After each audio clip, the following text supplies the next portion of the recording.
자, 이곳은 렘브란트가 수많은 걸작을 그린 공간입니다. 큰 작업실 또는 대형 작업실이라고 불리죠. 이곳은 다른 곳들에 비해 비교적 쉽게 원래의 모습으로 복원할 수 있었는데요. 이는 이곳의 모습을 그린 렘브란트의 그림이 남아있었기 때문이었습니다. 바로 이 그림인데요. 예술가의 작업실이란 작품으로 현재 영국 애쉬몰리안 박물관에 소장되어 있는 그림입니다. 보시면 반나의 여성이 포즈를 취하고 있는 것을 알 수 있는데요. 이 위치는 작업실의 벽난로 옆입니다. 아울러 이 그림을 바탕으로 복원 작업을 진행했기 때문에 오늘날의 모습과 무척 흡사한 것을 알 수 있죠. 한편 이 작업실은 북쪽으로 창이 나 있는데요. 사실 이 집은 동쪽으로 살짝 기울어진 북향을 바라보고 있습니다. 우리나라에서 절대 금기시되는 집 중 하나가 바로 북향인데요. 빛이 안 들어와 겨울엔 춥고 여름엔 습하기 때문이죠. 하지만 렘브란트는 일부러 북향의 집을 선택했습니다. 북쪽에서 들어오는 햇살은 하루 종일 그 변화가 적고 화폭이 훨씬 더 고르게 비치기 때문이었죠. 조명이 부족했던 17세기에 북쪽을 향한 4개의 창을 가진 작업실은 그림을 그리기에 적당한 햇살이 항상 내리쬐는 최적의 공간이었습니다. 자, 그럼 이제 이곳에 있는 화구들에 대해 하나씩 설명을 드리도록 하겠습니다. 먼저 작업실 한가운데 위치한 거대한 이젤이 눈에 띄는데요. 이 이젤은 그림을 그리기 위해 이젤의 나무 프레임에 린넨천을 묶어놓은 모습입니다. 그리고 렘브란트는 그림을 그리기 전 린넨천 위에 유화물감을 2번 덧칠한 후에 그림을 그렸다고 하는데요. 먼저 갈색으로 바탕을 칠한 다음 그 위에 회색층을 덧칠했다고 하죠. 지금 린넨천 위에 칠한 색을 봤을 때 갈색으로 1차 바탕을 칠한 다음 이제 막 회색으로 덧칠하는 중이었던 것임을 알 수 있습니다. 한편 이 이젤은 왼쪽 부분이 창 쪽을 향하도록 놓여 있는데요. 이는 오른손잡이였던 렘브란트가 그림을 그릴 때 손 그림자에 방해받지 않도록 하기 위한 배치였습니다. 그리고 이젤의 오른쪽에 위치한 작은 테이블 위에는 붓에 묻은 물감을 닦을 수 있는 트레이가 놓여 있는데요. 오래되다 보니 색깔이 좀 그렇죠? 아울러 렘브란트는 다양한 크기의 붓으로 그림을 그렸다고 전해지는데요. 이 붓들은 보통 돼지털로 만들어졌다고 합니다. 자, 그럼 이제 다시 이젤 위로 시선을 돌려보시죠. 이쪽을 보시면 이젤 왼쪽에 웬 모자가 하나 걸려있는 것을 알 수 있는데요. 바로 베레모입니다. 이 베레모는 화가의 상징으로 널리 쓰이는 물건인데요. 그런데 렘브란트가 살던 시대에는 베레모를 쓴 사람이 거의 없었다고 합니다. 그럼에도 불구하고 렘브란트는 본인의 자화상에서 베레모를 쓴 모습을 자주 그렸죠. 과연 렘브란트는 왜 그랬을까요? 사실 별다른 이유는 없었고요. 다른 사람들과 차별화된 모습을 보여주기 위해서 그랬다고 합니다. 즉, 튀기 위해서였죠. 사실 이는 무척 시대를 앞서 나간 전략이라고 할 수 있는데요. 남들이 잘 차용하지 않는 베레모를 자신의 상징으로 삼음으로써 고객들의 뇌리에 자신의 이미지를 깊이 박히게끔 했던 겁니다. 아, 렘브란트, 베레모를 쓴 화가 이렇게요. 아울러 렘브란트는 이 베레모와 함께 고풍스러운 의상을 입은 자화상을 그림으로써 자신을 마치 옛 거장과 같은 모습으로 화려하게 묘사하였는데요. 이를 통해 렘브란트는 구매자들이 그의 그림을 더욱 매력적으로 느끼게끔 만들었죠. 그리고 후대의 많은 화가들이 렘브란트를 따라 베레모를 즐겨 쓰게 되면서 이 베레모가 화가의 모자로 자리 잡게 되었다고 할 수 있습니다. 화가들이 쓰는 베레모가 렘브란트에게서 유래되었다니 무척 신기하죠? 자, 지금까지 베레모를 비롯하여 그림을 그릴 때 사용하는 이젤과 린넨천 그리고 붓을 살펴보았는데요. 한 가지 중요한 재료가 빠졌습니다. 바로 물감이죠. 오늘날 우리는 그림을 그릴 때 튜브로 된 물감을 구매해서 팔레트에 짜기만 하면 되는데요.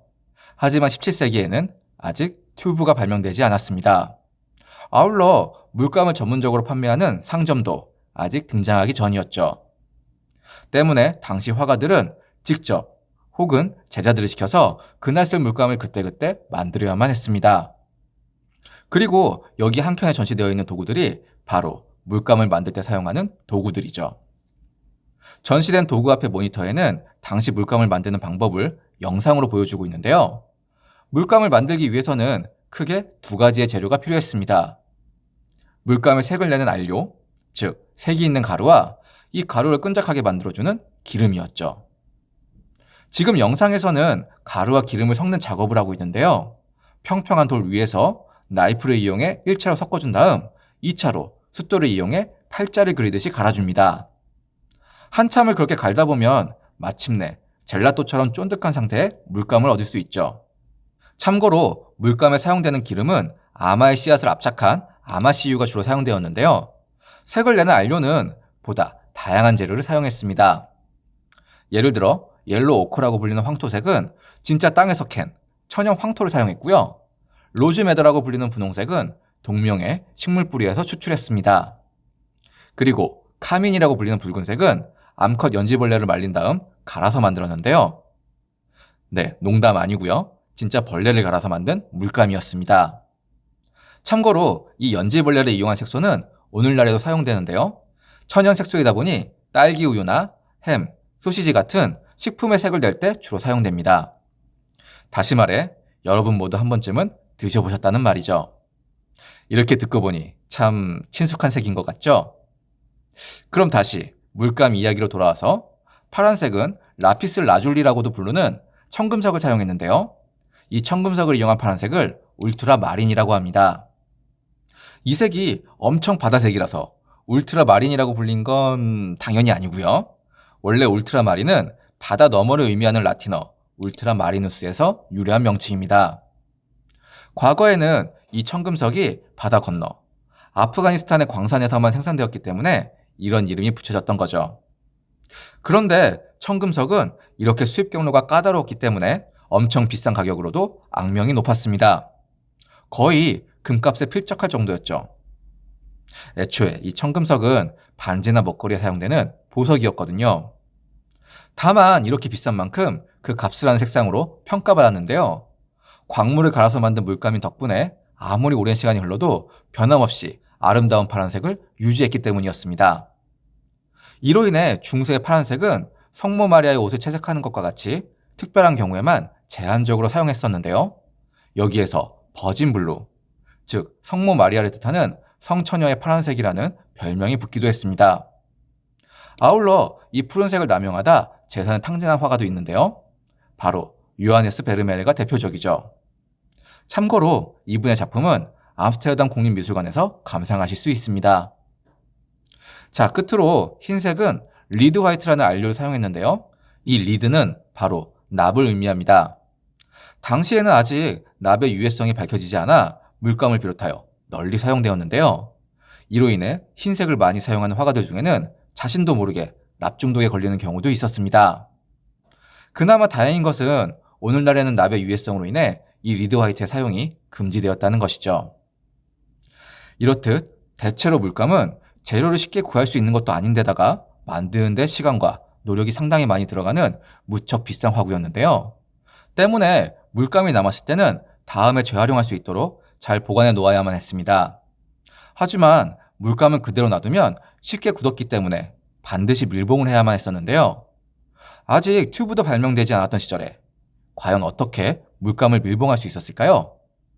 그건 바로 말린 돼지 방광을 이용하는 것이었습니다. 우리나라 5, 60년대 어린이들이 이 돼지 방광에 공기를 집어넣어 축구를 했다고 할 정도로 돼지 방광은 무척 질긴데요. 17세기에는 이 돼지 방광이 훌륭한 튜브의 대용품이 되었다고 합니다. 남은 물감을 돼지 방광으로 감싸서 단단히 묶어 놓으면 한동안은 끄떡없었다고 하죠. 자, 그럼 이제 방을 나와 맞은편 방으로 이동하도록 할 텐데요. 맞은편 방에는 엄청난 수집 광이기도 했던 렘브란트의 컬렉션이 전시되어 있습니다. 그는 과연 무엇을 수집했던 걸까요? 이어서 바로 알아보도록 하겠습니다.